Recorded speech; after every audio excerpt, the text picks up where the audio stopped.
मित्रांनो, ठरलं तर मग या मालिकेच्या आजच्या भागामध्ये सायली आणि अर्जुन घरी आलेले असतात. घरातील सर्वांचे चेहरे पाहून आता अर्जुन सायलीला खूपच टेन्शन येतं. नक्की काय झालं हे कुणालाच काही कळत नाही. त्यामुळे आता ते दोघेही विचारू लागतात की काय झालंय नक्की. मग आता तरीही रागातच सर्वजण पाहत असतात. त्यावेळी सायली म्हणते, आई अहो खूप टेन्शन वाढले, आता सांगा ना प्लीज. तेव्हा कल्पनाचे डोळे रागाने लाल झालेले असतात आणि ती आता रागातच विचारते की तुमचं खूप प्रेम आहे ना एकमेकांवर. तेव्हा सायली आणि अर्जुन असा प्रश्न कल्पनाने विचारल्यानंतर नुसते एकमेकांकडे पाहतच राहतात. तर प्रिया मात्र हसत असते, कारण तिनेच हा सर्व गोंधळ घालून ठेवलेला असतो. मग आता हे दोघेही काहीच बोलत नाही. याच्यावर कल्पना रागातच विचारते, अरे बोला ना, तुमचं खूप प्रेम आहे ना एकमेकांवर.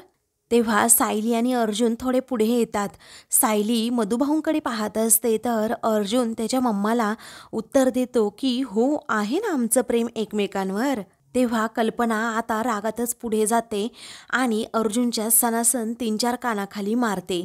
तेव्हा हे पाहताच घरातील सर्वांना प्रचंड धक्का बसतो. त्यावेळी आता कल्पना पुढे म्हणू लागते, खोटं, हे पूर्णपणे खोटं आहे, अगदी तुमच्या लग्नासारखंच खोटं. असं म्हटल्याबरोबरच अर्जुन सायलीला काही समजत नाही नक्की झालंय काय. आता रविराज, अश्विन, प्रताप, मधुभाऊ, अश्विनसुद्धा रागातच अर्जुन सायलीकडे पाहू लागतात. त्यानंतर सायली आता विचारते, आई अहो तुम्ही हे काय बोलताय, लग्नासारखं खोटं म्हणजे. मग आता रागातच कल्पना म्हणते, थांब तू, मी माझ्या मुलाबरोबर बोलतीये. आता अर्जुन सायलीला कल्पना खूप बोलतीये हे पाहून प्रियाच्या मनात मात्र लाडू फुटत असतात, कारण तिला एवढा आनंद झालेला असतो की विचारू नको. तिचा फायनली प्लॅन सक्सेस झालेला असतो. अर्जुन सायलीच्या कॉन्ट्रॅक्ट मॅरेजचे पेपर कल्पनाच्या हाती देऊन तिने आता खूप मोठा गोंधळ घातलेला असतो. त्यानंतर कल्पना आता म्हणते, बाहेरच्या माणसांनी यात पडू नये असं म्हणून सायलीकडे ती खूपच रागात आता पाहू लागते. तेव्हा सायलीला प्रचंड धक्का बसतो आणि ती रडू लागते. मग अस्मिता मात्र हसू लागते. पुढे कल्पना आता जाब विचारू लागते की अर्जुन असा का वागलास ते मला अगोदर सांग. अरे हिचं सोड रे, ही तर कधीच नव्हती माझी कोणी. अरे अर्जुन, पण तू काय केलंस, माझ्याबरोबर खोटं बोलला, माझी फसवणूक केली. मी 9 महिने तुला पोटात वाढवलं होतंस ना, एवढा मोठा विश्वासघात का केलास अर्जुन. तेव्हा अर्जुनच्या डोळ्यात देखील पाणी असतं आणि मग तो विचारतो, मम्मा अगं तू काय बोलतीयस ना हेच मला कळत नाही. रागातच कल्पना आता विचारते, तुला कळत नाहीये का, बरं बाबा ठीक आहे. तेव्हा कल्पना आता रागातच ते कॉन्ट्रॅक्ट मॅरेजचे पेपर घेते आणि अर्जुन सायलीच्या अंगावर फेकते. तेव्हा हे पाहताच अर्जुन सायलीच्या पायाखालची जमीनच सरकते. आता पूर्णाजींचा राग देखील खूप अनावर झालेला असतो, कारण एवढे दिवस सायलीला त्यांनी मनापासून जीव लावला, मनापासून सगळं प्रेम दिलं आणि सायली माझ्याबरोबर खोटं बोलली. त्याचबरोबर माझा लाडका नातूही माझ्याबरोबर खोटं बोलला, याचंच पूर्णाजींना वाईट वाटतं. पुढे आता कल्पना म्हणते की हे तुमच्या कॉन्ट्रॅक्ट मॅरेजचे पेपर. असं म्हटल्याबरोबरच अर्जुन सायली हादरून जातात. आता घरातील सर्वांना देखील मोठा धक्काच बसलेला असतो, कारण अर्जुन सायली एवढं खोटं वागू शकतात आपल्याबरोबर याची कल्पनासुद्धा त्यांनी केलेली नसते. आणि मग ते दोघेही एकमेकांकडे पाहू लागतात, कारण आपलं सर्व खोटं सत्य बाहेर आलं याचा आता पश्चाताप या दोघांनाही होऊ लागतो. प्रताप देखील खूप रागात अर्जुन सायलीकडे पाहतो. आता अर्जुन आणि सायली हे दोघेही सगळ्यांकडे पाहत असतात, तर सर्वांना सत्य समजलेलं असतं हे त्यांच्या नजरेतूनच अर्जुनला समजतं. त्यानंतर ते दोघेही आता ते पेपर्स गोळा करतात आणि एकमेकांकडे पाहतच राहतात. तर भामटी प्रिया आणि अस्मिता या दोघीही मात्र आता हसत असतात. त्यानंतर पूर्णाजी या पुढे येतात आणि त्याला म्हणतात, अर्जुन या कागदावर काय लिहिलंय हे तुला चांगलंच माहीत आहे.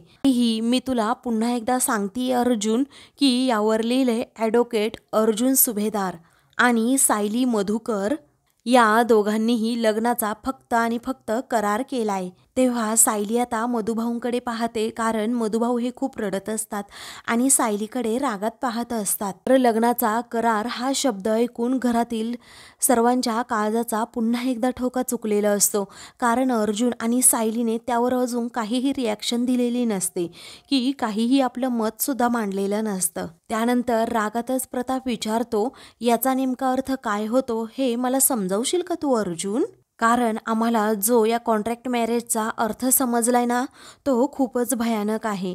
रागातच मग कल्पना विचारते, हे कॉन्ट्रॅक्ट मॅरेज अजून किती दिवस आमच्यापासून तू लपवणार होतास रे? आणि आज योगायोगाने अस्मिता व तन्वीला हे कॉन्ट्रॅक्ट मॅरेजचे पेपर सापडले नसते, तर मग आम्हाला जन्मात देखील तुमच्या लग्नाचं सत्य समजलं नसतं. तेव्हा अर्जुन आणि सायली हे दोघेही खूप रडू लागतात. तर अर्जुन आता रागातच अस्मिता आणि त्याचबरोबर प्रियाकडे पाहू लागतो. रागानेच त्याचे डोळे अगदी लालबुंद सुद्धा झालेले असतात. तर प्रिया मात्र हसू लागते, कारण तिला आठवत असतं की कशा प्रकारे जेव्हा अस्मिताने ती फाईल फेकली तेव्हा कॉन्ट्रॅक्ट मॅरेजचीच ती फाईल होती. मग अगोदर अस्मिता ती सर्व फाईल वाचू लागते. तेव्हा अस्मिता आता फाईल शोधून शोधून पूर्णपणे अगदी दमून गेलेली असते. त्यामुळे ती म्हणते, तन्वी अगं मला नाही वाटत अशी कोणती फाईल असेल इथे. मला नाही वाटत की त्या दोघांचं असं कॉन्ट्रॅक्ट मॅरेज वगैरे काही असेल. आता आपण हे आवरू आणि चल खाली जाऊयात. त्यानंतर प्रिया म्हणते की अस्मिता आपल्याला जॅकपॉट लागलाय. मर करून जी मेहनत घेतली ना, त्याचं फळ शेवटी आपल्याला मिळालंच. तेव्हा अस्मिता धावतच तिच्याकडे येते आणि विचारते, काय म्हणजे फाईल मिळाली? दाखव बरं. असं म्हणून आता ती लगेच प्रियाकडून फाईल ओढून घेते आणि ती फाईल पाहू लागते.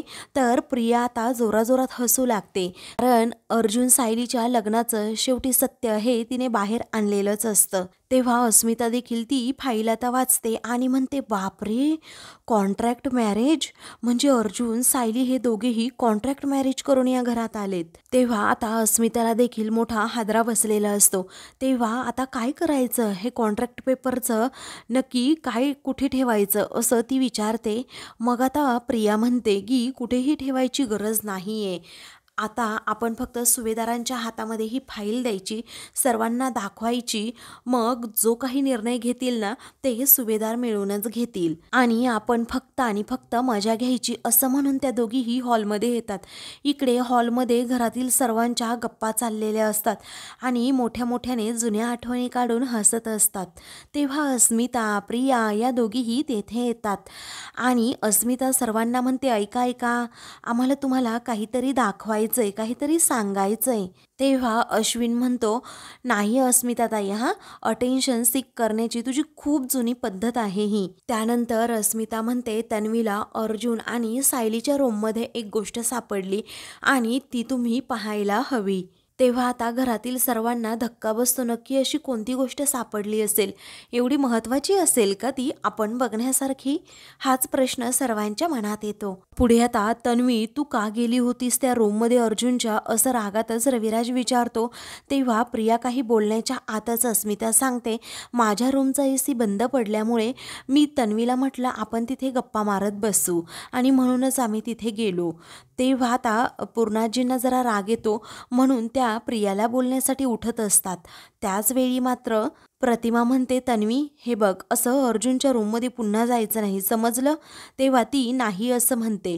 तर आता आपण निघायचं का? चला की जाऊया ना आता, असं प्रतिमा म्हणते. तेव्हा थांबा, आम्हाला नक्की काय सापडलंय ते तरी पहा, असं अस्मिता म्हणते.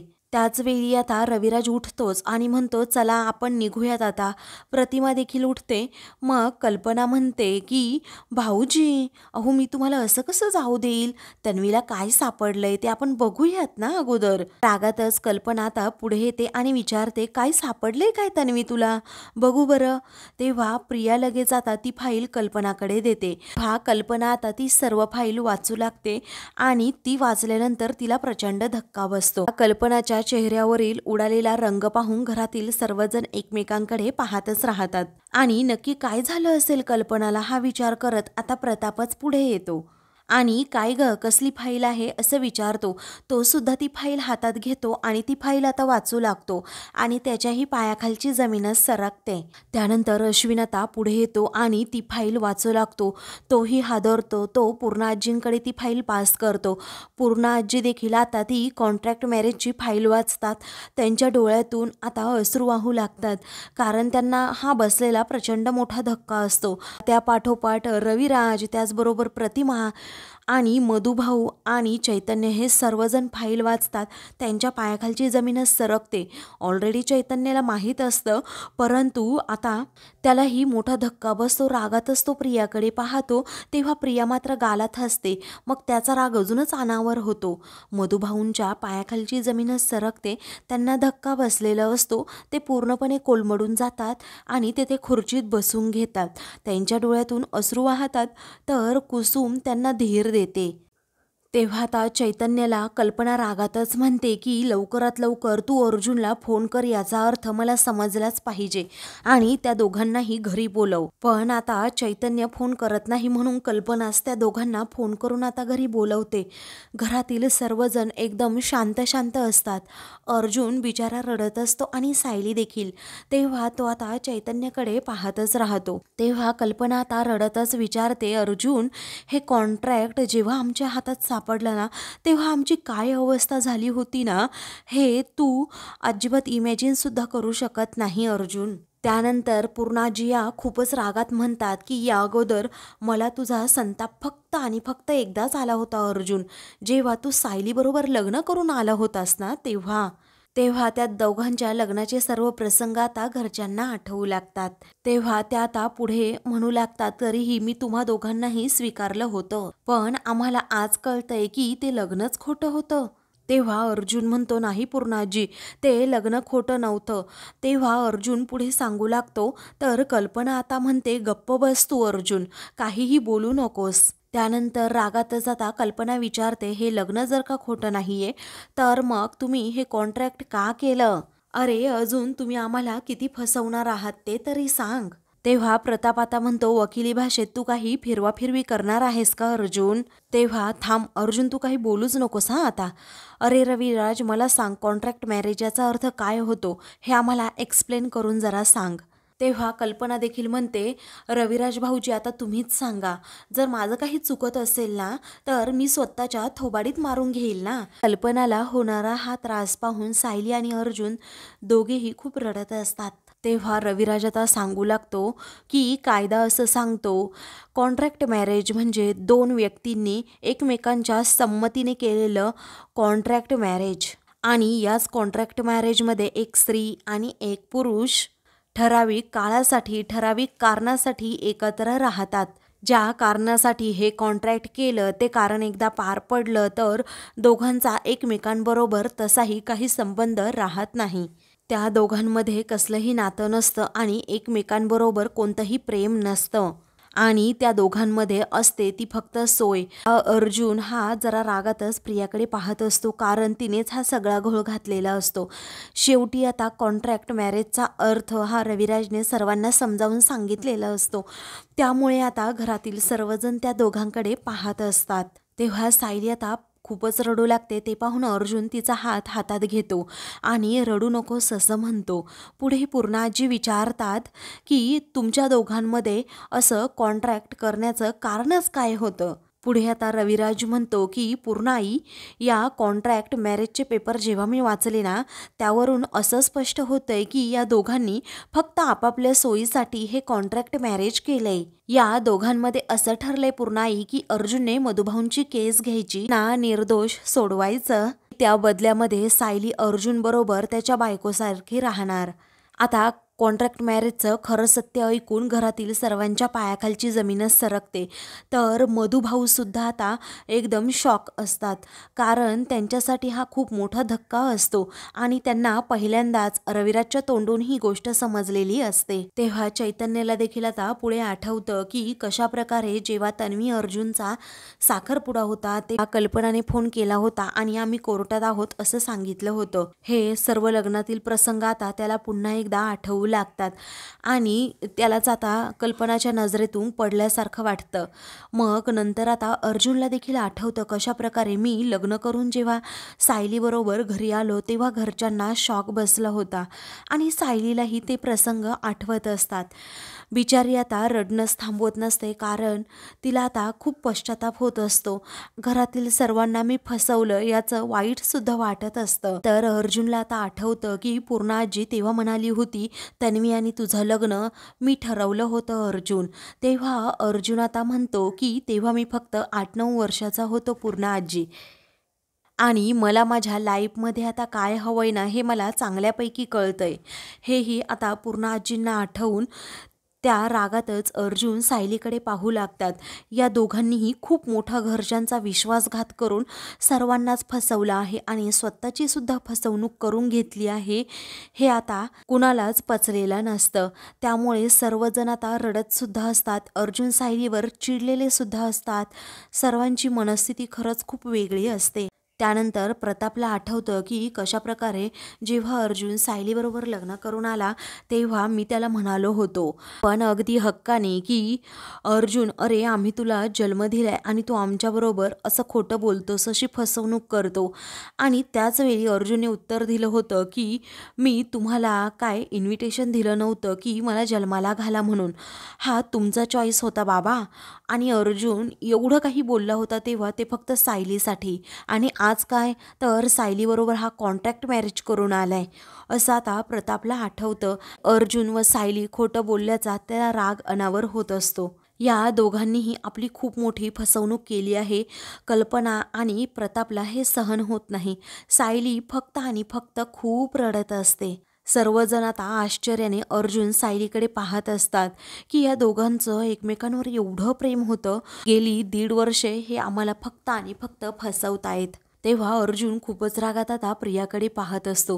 प्रिया मात्र गालातल्या गालात हसते आणि अर्जुनकडे पाहते. तेव्हा मधुभाऊंनाही आठवतं की जेव्हा सायली ही माझ्याकडे आली होती मला भेटायला जेलमध्ये, तेव्हा मला सांगत होती की मधुभाऊ, अहो जेव्हा मागच्या वर्षी तुम्हाला अटक झाली ना तेव्हा मी खूप वकिलांना जाऊन भेटले, खूप वकिलांना रिक्वेस्ट केली माझ्या मधुभाऊंची केस घ्या म्हणून, परंतु एकही वकील ती केस घेण्यासाठी तयार झाला नाही. आणि मधुभाऊ माझ्याकडे कोणताही पर्याय उरला नाही आणि म्हणूनच मी यांच्याकडे गेले होते. त्यानंतर मधुभाऊ म्हणतात, तुझी आणि जावई बापूंची भेट झाली आणि तुझ्या आयुष्याचं अगदी सोनं झालं. हाच उत्तम पर्याय होता. जावई बापू खरंच खूप हुशार आहेत. त्यानंतर रविराज आता घरातील सर्वांना म्हणतो, या दोघांचं एकदा का कॉन्ट्रॅक्ट संपलं ना मग दोघांचेही मार्ग अगदी वेगवेगळे होणार. आता त्याला आणि प्रतिमाला देखील प्रचंड राग आलेला असतो. सायली एवढी गुणी मुलगी आणि ती आपल्याबरोबर खोटं बोलली. बरोबर रविराज देखील अर्जुनकडे पाहतो आणि हा माझा ज्युनियर असून एवढा हुशार, परंतु त्याने काय केलं तर सायलीबरोबर कॉन्ट्रॅक्ट मॅरेज, आणि हे पण त्याला अजिबात पचलेलं नसतं. पुढे रविराज या दोघांच्या कॉन्ट्रॅक्ट मॅरेजचं अजून एक सत्य सांगू लागतो. ज्या दिवशी या दोघांचं हे कॉन्ट्रॅक्ट मॅरेज संपेल त्या दिवशी या दोघांच्या लग्नाला बाहुल्या-बाहुलीच्या लग्ना एवढीही किंमत नसेल. तेव्हा सुमनचा देखील आता सायलीवरचा विश्वास अगदी उडून जातो आणि ती रागातच सायलीकडे पाहते. त्यानंतर आता पूर्णाजींना हे सगळं ऐकून मोठा धक्का बसलेला असतो. त्यांना आता चक्कर येऊ लागते. तेव्हा आता घरातील सर्वजण धावतच त्यांच्याजवळ जातात. सायली आणि अर्जुन सुद्धा काळजीने पुढे चाललेले असतात. सायली पूर्णाजी असं म्हणून पुढे जाते तेव्हा कल्पना आता आडवा हात करून तिला तेथेच रोखते आणि म्हणते, थांब जरा, अजिबात पुढे जायचं नाही, कारण ज्या हक्काने तू पूर्ण आजींजवळ जातेस ना तो हक्क तुझा नाहीये. कोणी दिला ग तुला तो हक्क? तुमच्या त्या खोट्या लग्नाने, कॉन्ट्रॅक्ट मॅरेजने. मग आता सायलीला बिचारीला तेथेच थांबावं लागतं. सर्वजण अगोदर पूर्ण आजींना पाणी प्यायला देतात आणि मग त्यांना जरा बरं वाटतं. सायली आता निरुत्तर असते. काय उत्तर द्यावं तिलाही कळत नाही. मधुभाऊ आणि कुसुम हे मात्र मागेच उभे असतात. या घराबरोबर आपला तसा काहीही संबंध नाहीये त्यांना कळून चुकलेलं असतं. त्यानंतर पूर्णाजींना होणारा त्रास पाहून, अश्विन भाऊजी तुम्ही काहीतरी करा ना, असं सायली रिक्वेस्ट करते. तेव्हा आता आमच्या आजीबरोबर काय करायचं काय नाही हे आम्ही आमचं पाहू, तू मध्ये बोलू नकोस असं रागातच अस्मिता म्हणते. अगं तुझा या घराशी काहीही संबंध नाहीये असं लिहिलं आहे ना त्या कॉन्ट्रॅक्टमध्ये. तेव्हा अर्जुन आता म्हणतो, अस्मिता या कॉन्ट्रॅक्टमध्ये काय आहे, काय लिहिलंय हे तुला माहीत नाही आहे, सो पुढे बोलू नको हा. मग रागातच अस्मिता म्हणते, पुढे आता अस्मिता म्हणते, गप्प बस, आम्हाला सर्व समजलं आहे. मला ना तर लाज वाटते की तू माझा सक्का भाऊ आहेस. त्यानंतर अश्विन आता म्हणतो, पूर्णा आजी तू अगोदर रूममध्ये चल, कारण मला तुझा BP सुद्धा चेक करायचा आहे. त्यानंतर आता पूर्णा आजी या रूममध्ये न जाता अश्विनला म्हणतात, नाही अश्विन, हे बघ, मी या यातना सहन करण्यासाठीच इथे आहे. आत्ता माझे प्राण जातील एवढी मी भाग्यवान नाही आहे. या यातना करू दे मला आता सहन. आता अर्जुन सायली काहीही बोलत नसतात. पूर्णा आजींसमोर अगदी मान खाली घालून उभे असतात. पुढे पूर्णा आजी म्हणतात की अर्जुन, मला वाटलं नव्हतं रे माझा नातू कधी चुकेल म्हणून, आणि माझी नाचसून कायमच या घराला जोडून ठेवेन असं वाटायचं. पण हा माझा खरंच खूप मोठा गैरसमज होता. माझ्या नातवाने माझ्या भावनांची किंमत अगदी शून्य करून टाकली. आणि मी जिला माझी नाचसून समजत होते ना, ती माझ्या घरात शिरलेली फक्त आणि फक्त एक खोटारडी मुलगी होती. तेव्हा अर्जुन पुढे येतो आणि म्हणतो, पूर्णा आजी फक्त एकदाच माझं ऐकून घे ना. अगं तुमचा राग मला समजतोय. Senior please, mumma dad please, मी काय म्हणतोय ते ऐकून घ्या जरा. त्यानंतर तो आता सर्वांना रिक्वेस्ट करतो, आम्हाला आमची बाजू मांडण्याचा फक्त आणि फक्त एक चान्स द्या, एक म्हणजे एक. तेव्हा आता कल्पना म्हणते, अर्जुन अरे एवढ्या गलिच्छ गोष्टीला दुसरी बाजू असूच शकत नाही. अरे इतका खोटेपणा, एवढा विश्वासघात. पुढे अर्जुन सर्वांच्या नजरेत आता पडलेला असतो. आता काय उत्तर द्यावं सर्वांना हेही त्याला कळत नाही, कारण कुणीच ऐकून घ्यायला तयार नसतं. मग आता लग्नासारख्या पवित्र नात्याचा तुम्ही व्यवहार केलात का रे अर्जुन, रागातच प्रताप म्हणतो. अरे 1-2 वर्ष नाही तर 1.5 वर्ष झालं तुम्ही आमच्याशी खोटं बोलताय. मग पूर्णा आजी म्हणतात, आमच्याशी असं बोलायला खोटं तुला लाज नाही वाटली का अर्जुन? कारण तू ज्या दिवशी या सायलीला घरात घेऊन आलास ना, त्याच दिवशी अगदी मी हिला घराबाहेर काढायला हवं होतं. तेव्हा सायली आता खूपच रडू लागते आणि पूर्णा आजींसमोर मान खाली ती घालते. अर्जुन सायलीकडे पाहतो. होणारा हा त्रास आता अर्जुनला देखील पाहवत नाही. पुढे आता पूर्णा आजी म्हणतात, अरे मी नेहमीच तुमच्या मनाचा विचार करत राहिले आणि मग तुम्हाला पुढे काहीच बोलले नाही. या सायलीला देखील घराबाहेर काढलं नाही. आता सायली आणि अर्जुनबद्दल असणारी कल्पनाच्या मनातील जागा आता पूर्णपणे अगदी नष्टच होऊन जाते. दोघांविषयी असणारं प्रेम हे एका क्षणातच नष्ट होतं. तर मधुभाऊ देखील आता खूपच रडू लागतात.